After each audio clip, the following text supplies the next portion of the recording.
गेल्या 2 दशकांहून जास्त काळ नवी मुंबई विमानतळाची उभारणीची चर्चा सुरू आहे। या विमानतळाची उभारणी म्हणजे एक अडथळ्याची शर्यत झालेली आहे। विमानतळ उभारणीमध्ये पर्यावरण मंत्रालयानं घेतलेले आक्षेप, उशीर झाल्यामुळे या प्रकल्पाची वाढलेली किंमत, भूसंपादनाचा प्रश्न आणि असे अनेक प्रश्न या गेल्या अनेक काळांमध्ये निर्माण झालेले आहेत। एकीकडे विमानतळाची उभारणी रखडलेली असतानाच या विमानतळाला कुणाचं नाव द्यावं याच्यावरनं वाद मात्र सुरू झालेले आहेत। त्यामुळं आजच्या रिपोर्टामध्ये या सगळ्यांचा आपण वेध घेऊया।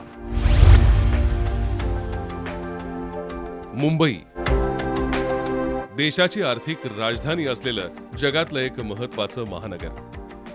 आंतरराष्ट्रीय वित्तीय केंद्र असलेल्या मुंबईचा विमानतळावर दरवर्षी येतात 48 दशलक्ष प्रवासी। मुंबईहून 2034 पर्यंत 100 दशलक्ष प्रवासी वाहतूक होण्याची शक्यता तज्ज्ञांनी वर्तवल्यामुळे मुंबई महानगर प्रदेशात दुसऱ्या आंतरराष्ट्रीय विमानतळाची उभारणी करणं गरजेचं झालं।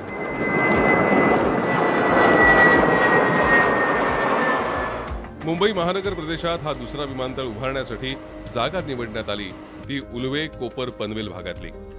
या जागेवर आकाराला येतोय नवी मुंबई विमानतळ। हा विमानतळ ग्रीनफील्ड म्हणजे पूर्णतः नव्यानं विकसित होणारा विमानतळ आहे। देशांतर्गत तसंच आंतरराष्ट्रीय वाहतूक सुविधा यात असेल। वार्षिक 60 दशलक्ष प्रवासी क्षमता आणि 1.5 दशलक्ष टन माल वाहतूक इथून होणार आहे। 1160 हेक्टर क्षेत्रावर हा विमानतळ उभारण्यात येणार आहे। 2 समांतर धावपट्ट्या आणि दोन्ही बाजूला पूर्ण लांबीचे समांतर टॅक्सीवे इथे असणार आहेत। मुंबई महानगर प्रदेशात दुसऱ्या आंतरराष्ट्रीय विमानतळाची गरज होतीच। मुंबई विमानतळावरचा भार कमी करणं हाच नव्या विमानतळामागच्या उभारणीचा उद्देश होता। बरेचदा मुंबईत विमान पोहोचलंय, पण तुम्हाला लँड करण्यासाठी कधीतरी 15 मिनिटाचा वेळ एक्स्ट्रा मागितला जातो। असं खूपदा झालं आहे की तासभर सुद्धा विमान हवेत घिरट्या घालत असतं आणि त्याला लँडिंगसाठीची जागा मिळत नाही। का? कारण की मुंबई विमानतळाची कपॅसिटी ही 2015 पर्यंतच पूर्णपणे संपलेली होती। मुंबई विमानतळाच्या जागेचा सुद्धा मर्यादा आहे, ते मुंबईच्या मध्यभागी असलेलं विमानतळ आहे। शिवाय ते जे 2000 एकर सगळी जी जागा आहे त्यातल्या 600 एकर जागेवर फक्त अतिक्रमण आहे आणि ते अतिक्रमण पॉलिटिकली मोटिवेटेड तो डिसिजन असल्यामुळे ते अतिक्रमण काढण्याच्या संदर्भातही विमानतळ प्राधिकरण कुठलेही महत्त्वाचे निर्णय घेऊ शकत नाही। त्यामुळे त्याच्या एक्सपान्शनला मर्यादा आहेत। तिथे धावपट्टी अधिक वाढवता येऊ शकत नाही, त्यामुळे एक धावपट्टी येण्यासाठी आणि एक जाण्यासाठी अशा 2च धावपट्ट्यांवर सगळा प्रेशर येतो आणि ऑब्व्हियसली जो इन्फ्लक्स आहे, इतक्या मोठ्या प्रमाणात विमानं मुंबईत येतात, खूप बाहेरची लोकं येतात, इथे सगळी आपली आर्थिक देवाणघेवाण मुंबईतून होते। त्या पार्श्वभूमीवर याला खूपच गरजेचं होतं की हे विमानतळ केव्हाच तयार व्हायला पाहिजे होतं। नव्या विमानतळासाठी नवी मुंबईतली जी जागा निवडली गेली त्या जागेवरूनच वाद सुरू झाला। पर्यावरणाचं होणारं नुकसान हा महत्त्वाचा मुद्दा होता। कांदळवन म्हणजेच तीव्रांची कत्तल, दलदलीत टाकावा लागणारा भराव, नष्ट होणारी वनं असे अनेक मुद्दे होते। त्यामुळेच या विमानतळाला परवानग्या मिळायला विलंब लागला। मनमोहन सिंग पंतप्रधान असताना जयराम रमेश यांच्याकडे पर्यावरण खात्याचा कारभार होता। या विमानतळाच्या परवानग्या त्यांनी रोखून ठेवल्या होत्या, कारण या जागेवर विमानतळ उभारला तर पर्यावरणाचं नुकसान होईल असं त्यांचं मत होतं। सगळे आक्षेप झुगारून देत अखेर या विमानतळाला परवानगी मिळाली खरी, पण धोका कमी झालेला नाही। या परिसरातील टेकड्यांचं सपाटीकरण, त्यांची उंची कमी करणं, उल्वे आणि गाढी नदीचे प्रवाह बदलणं यामुळे नवी मुंबई विमानतळ धोकादायक बनलाय। पक्ष्यांपासूनही या विमानतळाला मोठा धोका आहे। जो साइट सिलेक्ट किया गया है वो एक्चुअली लो लाइंग एरिया है, वेटलैंड हैबिटेट था। करीब 400 एकड़ मैंग्रोव थे उस ज़मीन पे, 1000 एकड़ मड फ्लैट्स थे और करीब 250 एकड़ फॉरेस्ट लैंड थी। तो अगर ये सब आप देखा जाएगा तो पर्यावरण की तौर से ये बहुत ही गलत लोकेशन है एयरपोर्ट के लिए। भूसंपादन आणि विस्थापितांचं पुनर्वसन हा सुद्धा एक महत्त्वाचा मुद्दा आहे। 7 गावांमधील 9 पाड्यांचं विस्थापन या विमानतळासाठी करावं लागलं।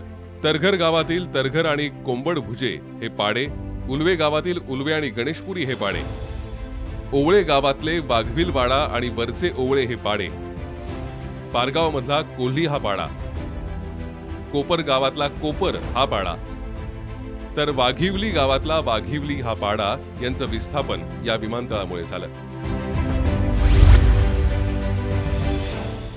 Navi Mumbai international airport limited अर्थात NMILच्या माध्यमातून या विमानतळाची उभारणी होतीये. सिडकोचा त्यात 26% भाग भांडवल आहे. आधी GVK ग्रुप या विमानतळाची उभारणी करणार होता.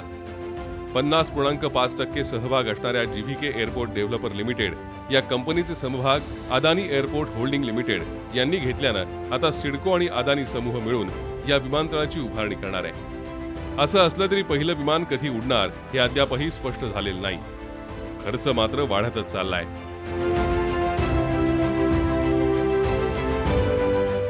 दरवर्षी जसं जसं तुमचा वेळ निघत जातो दरवर्षी इकॉनॉमिक सगळ्या गोष्टी ज्या होतात त्या चेंज होत असतात. सगळे डॉलरपासून सगळ्या गोष्टींचे रेट्स चेंज होत असतात. मटेरियलचे रेट चेंज होत असतात.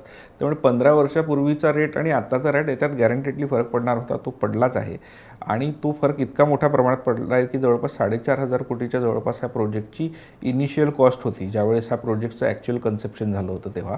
आणि आत्ता त्या प्रोजेक्टची कॉस्ट ही जवळपास 16,000 कोटी रुपयापर्यंत पोहोचलेली आहे. आणि अजूनही जोपर्यंत ॲक्च्युअल प्रोजेक्ट होईल तोपर्यंत कदाचित ही कॉस्ट आणखी एस्केलेट होण्याची शक्यता नाकारता येत नाही. नवी मुंबई विमानतळाची उभारणीच रखडलेली असताना दुसरीकडे नामकरणावरून मात्र वाद सुरू आहे.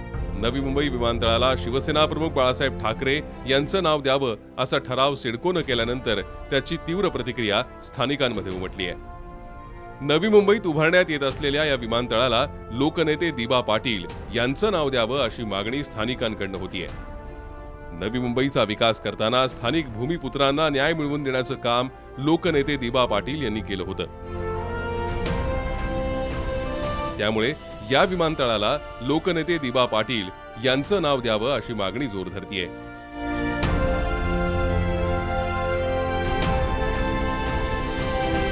आत्ताचा संघर्ष पाहता कष्टकऱ्यांचे योद्धे असणाऱ्या दिबा पाटलांचं नाव नवी मुंबई विमानतळाला देऊन महाविकास आघाडी सरकार झुकतं की बाळासाहेब ठाकरे यांचं नाव देऊन भूमिपुत्रांच्या मागणीला झिडकारतं हे पाहणं आता महत्त्वाचं ठरणार आहे.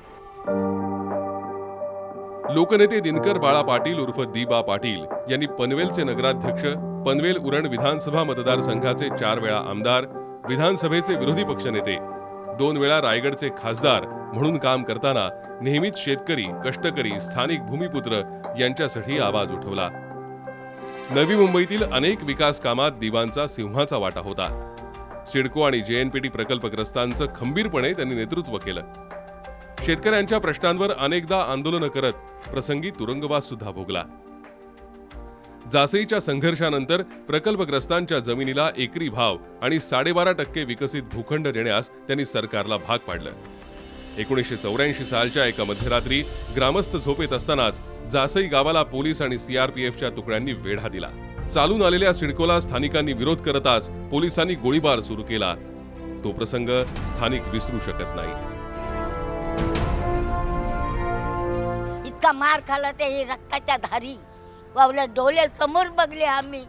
त्यांच्या हाती सांगताना मला काय तुम्हाला सांगू, त्यांचा मी डोळ्यासमोर पाहिलंय तर मला हल्ली माझ्या मनात काय काय येते त्या परमेश्वराला माहिती. पण पाटील साहेब नाना बाजूला व्हा, नाना बाजूला, पण बाजूला नाही झालं. ते जनतेसाठी ते मेलं ना, कोणत्यासाठी मेलं? जनतेसाठी. 1984 पासून त्यांचा मला माहिती. सकाळी पहाटे आम्ही बघतो तर SRPच्या जवळ 20-25 गाड्या, पोलिसांच्या गाड्या आणि ह्या जासे गावाला संपूर्ण त्यांनी वेढा दिलेला होता. आम्ही झोपेतच होतो जेव्हा आम्ही हे केलं तर प्रत्येक गावाच्या घराच्या दाराजवळ म्हणजे बाहेरच्या बाजूने असा पोलिसांचा ताफा आला आणि चला चला सगळ्यांनी जण बाहेर निघा. पोलीस SAP वगैरे सर्व लोक होते आणि आम्हाला सगळ्यांना गावातून सगळ्यांना बाहेर काढले. काही लोक घरात होती त्यांना काय पत्ता, गाड्या आणल्या. आमच्या गावातले जवळजवळ 97 लोकांना आम्हाला अटक करून तिथून घेऊन गेले. त्याच्यानंतर त्याच्यामध्ये तुम्हाला पण अटक? हां, त्याच्यामध्ये आम्ही आम्हाला सुद्धा अटक.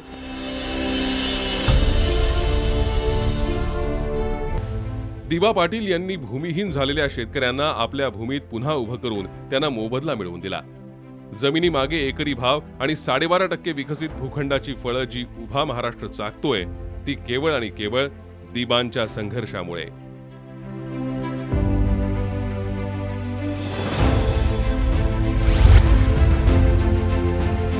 28 ऑक्टोबर 1994च्या शासन निर्णयानुसार नवी मुंबईतील प्रकल्पग्रस्तांना 12.5% विकसित क्षेत्राचं वाटप करण्याचा निर्णय झाला.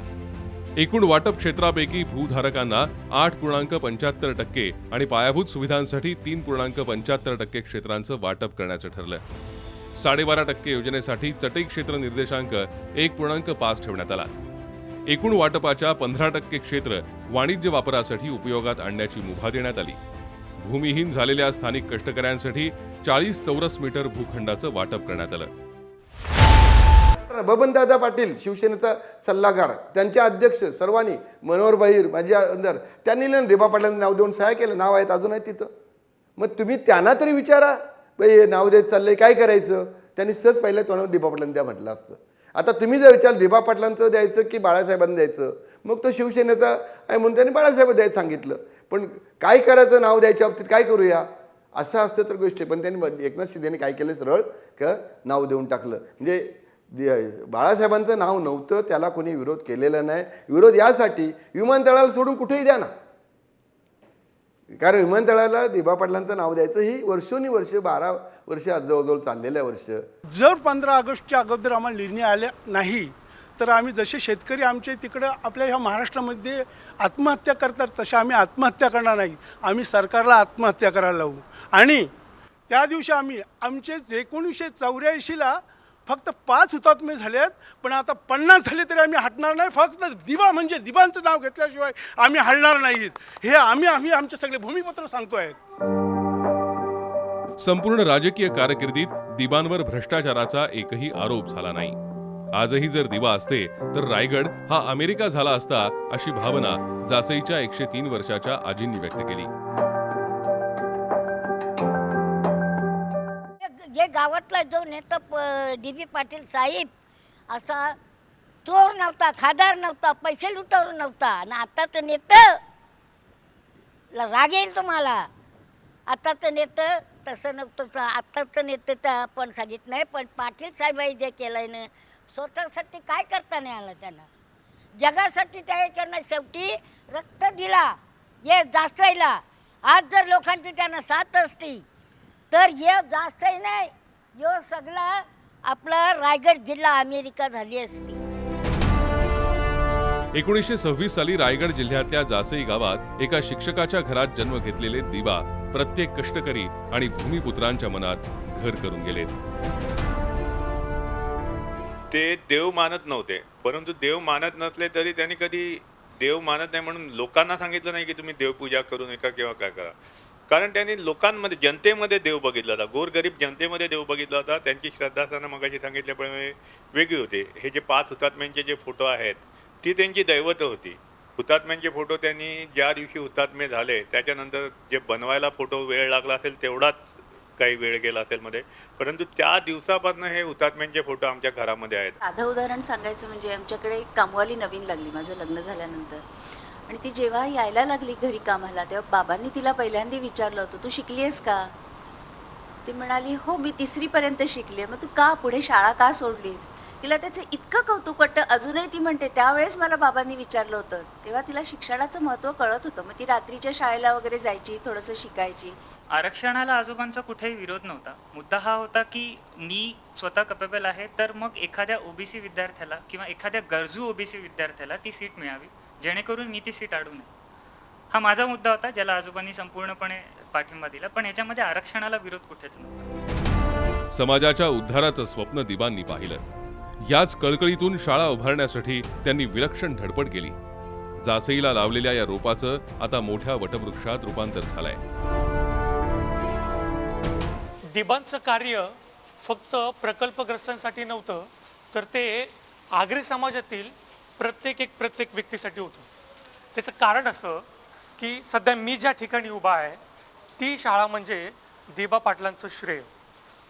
दिबा पाटलांनी ही शाळा जी उभी केली ते 1960 आणि विशेष म्हणजे पै गोळा करत लोकांच्या दारी जात हिची वर्गणी गोळा केली. आणि ही जी शाळा तुम्हाला दिसते ती शाळा त्यांनी आगरी समाजासाठी बांधली. आज आगरी समाज जो काही शिकतोय हे केवळ आणि केवळ दिबांचंच कार्य आहे, दिबांचं श्रेय आहे, इकडचे ग्रामस्थ सांगतायत. त्यामुळे आगरी समाजाला शिक्षणामध्ये उच्च पदावर नेण्याचं काम हे दिबा पाटलांनी केल्याचं सांगितलं जाते. त्यामुळं दिबा पाटलांचं शिक्षणामध्ये असलेलं कार्य हे कुणीही झाकू शकत नाही. अगदी साधा असणारा माणूस जेव्हा शिक्षणासाठी तो माणूस आगरी समाजासाठी झटतो तर तोच माणूस प्रत्येक समाजासाठी झटत राहिलेला आपण पाहिलेला आहे. ही जी शाळा आहे ही फक्त आगरी समाजासाठी नाही, तर ह्या शाळेमध्ये कुणीही येऊन आपलं शिक्षण घेऊन उच्च पदावर जाऊन पोहोचू शकतो. हे केवळ आणि केवळ श्रेय दिबा पाटलांचं आहे. हळदी समारंभांसारख्या खर्चिक चालीरीती बंद करण्यासाठी दिबांनी पुढाकार घेतला. आगरी कोळी समाजाची आर्थिक सामाजिक उन्नती झाली ती दिबांमुळेच. समाजामध्ये वेगवेगळ्या पद्धतीच्या म्हणजे आगरी समाजामध्ये विशेषत्वानं किंवा आगरी कोळी समाजामध्ये, कराडी समाजामध्ये विशेषत्वानं वेगवेगळ्या पद्धतीच्या ज्या चालीरीती आहेत, या चालीरीतीमध्ये लग्न करत असताना त्याच्यामधला खर्चिकपणा वाढत होता आणि त्यामुळे मग आपल्या शेजाऱ्यांनी केलं आहे किंवा आपल्या एका नातेवाईकांनी केलं आहे म्हणून आपणही करा, अशा पद्धतीनं मग हळद मोठी करा, साखरपुडा कार्यक्रम असं लग्नाच्या थाटाचा आणि लग्नाच्या एवढ्या खर्चाचा करायचा, अशा पद्धतीचा एक ट्रेंड बनत चाललेला होता समाजामध्ये. दिबा पाटील साहेबांनी हे सगळं कुठं ना कुठं तरी थांबलं पाहिजे या दृष्टिकोनातून पुढाकार घेतला. स्थानिक दिबांच्या नावासाठी आग्रही असले तरी नवी मुंबई विमानतळाला शिवसेना प्रमुख बाळासाहेब ठाकरे यांचं नाव देण्यावर सरकार ठाम आहे. एकीकडे विमानतळाचं कामच अपूर्ण असताना नामकरणाचाच वाद मात्र पेटलाय. ॲक्च्युअल परिस्थिती बघितली तर 2015पर्यंतच मुंबई विमानतळाला दुसरा पर्याय देणं गरजेचं होतं. त्यामुळे त्या विमानतळावर प्रचंड येणारा जो ताण आहे तो कमी झाला असता. पण ते न करता आपण ह्या सगळ्या बाकीच्या ज्या त्याच्याशी अलाइड गोष्टी आहेत त्याच्यातच सगळा वेळ वाया घालवतो. या सगळ्या नामांतराच्या गोष्टीवर इतक्या चर्चा करतायत, लोक आंदोलनं करतायत. माझं म्हणणं आहे की त्या नामांतराच्या विषयावरती पॉलिटिकल डिसिजन्स आहेत, त्यात लोकांच्या अस्मितेचेही काही मुद्दे असतात, ते करायला हरकत नाही. पण ते तेव्हा होऊ शकेल जेव्हा तुमचं विमानतळ पूर्ण होऊ शकेल. अजून तुमचं विमानतळच पूर्ण झालं नाही आणि तुम्ही या सगळ्या गोष्टींवर चर्चा करणं हा मला वाटतं एक प्रकारचा फारसा आहे. हा एक प्रकारे आपण स्वतःची फसवणूक करण्यासारखं हे आहे. विमानतळासाठी राज्य सरकार विरुद्ध स्थानिक असा संघर्ष सुरू असला तरी अखेर विमानतळाला नाव देण्याचा अधिकार कोणाला आहे? अंतिम निर्णय दिल्लीत होणार की मुंबईत? पहले तो किसी एयरपोर्ट का नाम ही नहीं होता था, शहरों के नाम से एयरपोर्ट जाने जाते थे. तो ये अभी से जो जैसे नामकरण की प्रक्रियाएं शुरू हुई हैं जिसमें बिना मतलब एक तरह से आप उनको प्रबुद्ध नेताओं से या दिवंगत नेताओं से निरूपित कर रहे हैं, तो वो प्रोसेस जो है वो उसमें स्टेट गवर्नमेंट का रोल सिर्फ एक रिकमेंडेटरी है. जो डिसीजन मेकिंग है वो सिविल एविएशन मिनिस्ट्री के पास है या यूनियन कैबिनेट के पास है. कोरोना काळात लॉकडाऊनमुळे नवी मुंबई विमानतळाच्या कामात अधिकच संथपणा आलाय. हा विमानतळ कधी पूर्ण होणार हे अद्यापही स्पष्ट नाही. आता 2023 साली पहिला रनवे तयार होईल असा दावा केला जातोय, पण कामाची गती पाहता ही डेडलाईन चुकण्याची शक्यता आहे. एकंदर काय, नवी मुंबई विमानतळाचा नामकरणाचा वाद जोरात आहे तर काम मात्र रखडलेलंच आहे. प्रमिल क्षेत्रेसह प्रकाश दांडगे, साम टीव्ही न्यूज, मुंबई.